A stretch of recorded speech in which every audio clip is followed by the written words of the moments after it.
We all know that Congress has a constitutional responsibility to ensure that the executive branch executes the laws and uses taxpayers' money appropriate in accordance with congressional intent. It doesn't matter whether we have a Republican president, a Democrat president, a Republican Senate, or a Democrat Senate. We all have the constitutional responsibility of checking the executive branch.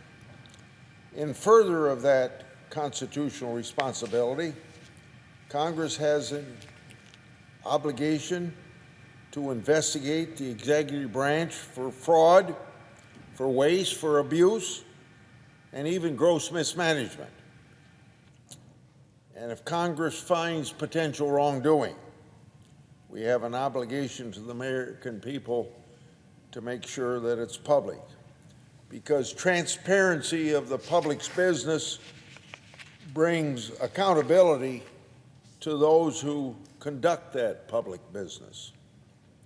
Last week, I made public 2 oversight letters that I've sent to the Justice Department and to the FBI.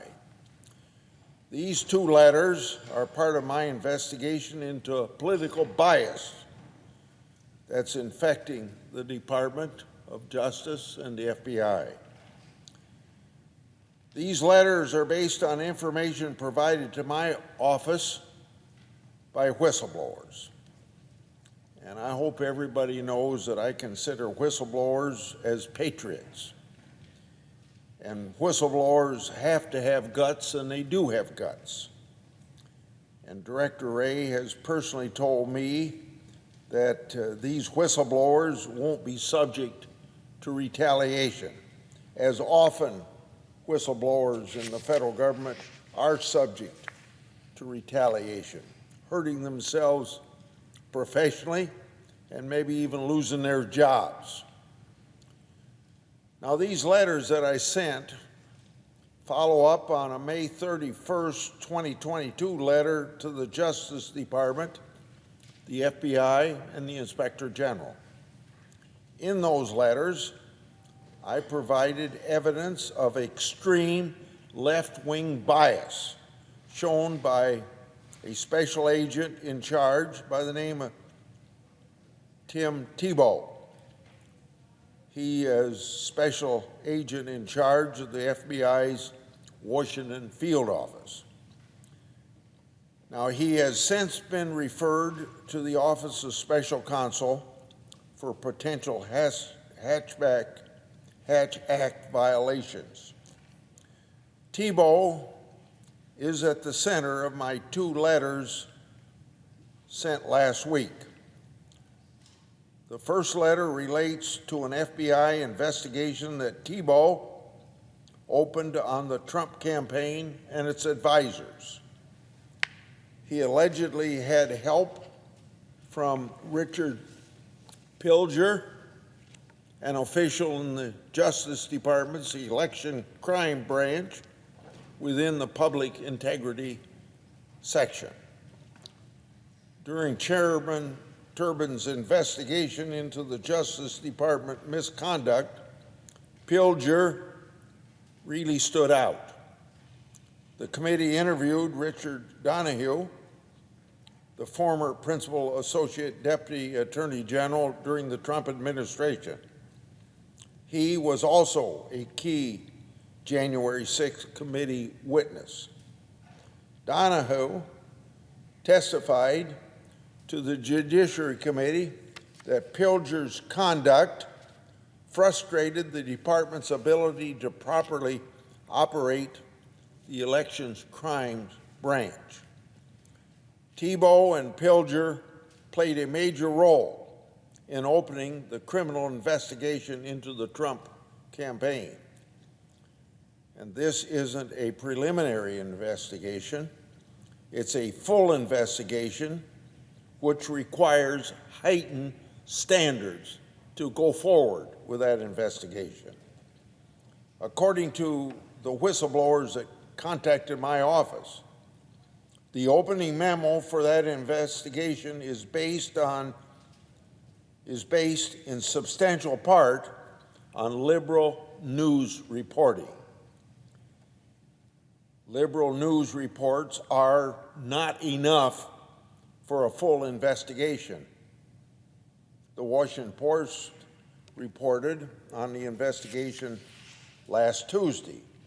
However, the Post did not report that Thibault and Pilger were involved in opening that case against Trump and his advisors. Yet, Attorney General Garland and Director Wray allegedly approved opening those investigations.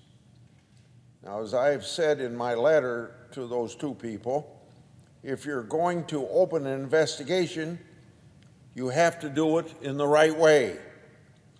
So let's contrast this investigation with what the FBI has done with information received from sources relating to Hunter Biden. Whistleblowers have told my office that the FBI maintains many sources that have provided extensive information on Hunter Biden. That information allegedly involves potential criminal activity such as money laundering.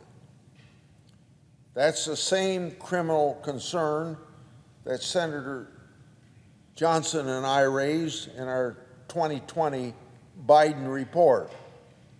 To clarify, that was way back in 2020.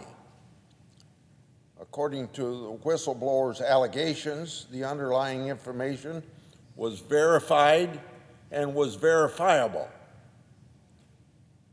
Now here is where it is appropriate to raise questions about politics and political interference in investigations.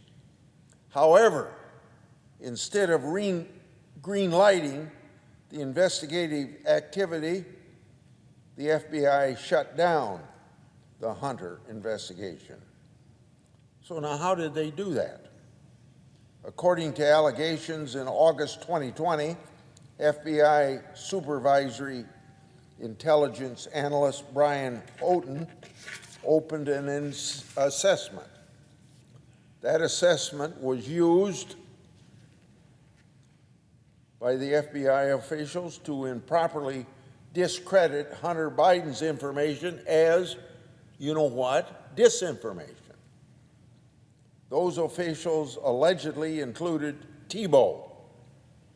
Then in October 2020, an avenue of additional Hunter reporting was ordered closed at the direction of Special Agent Thibault.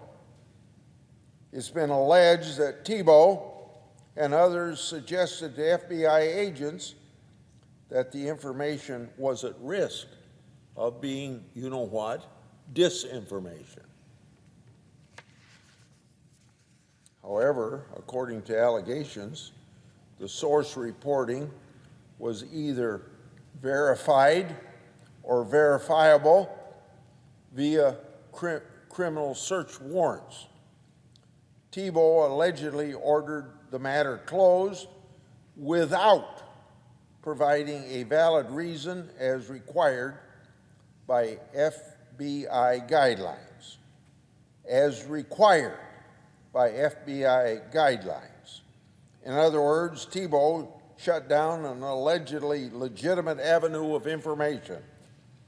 So in order to shut down Hunter Biden's sources and investigative leads, the FBI engaged in disinformation campaign against itself and its own agents.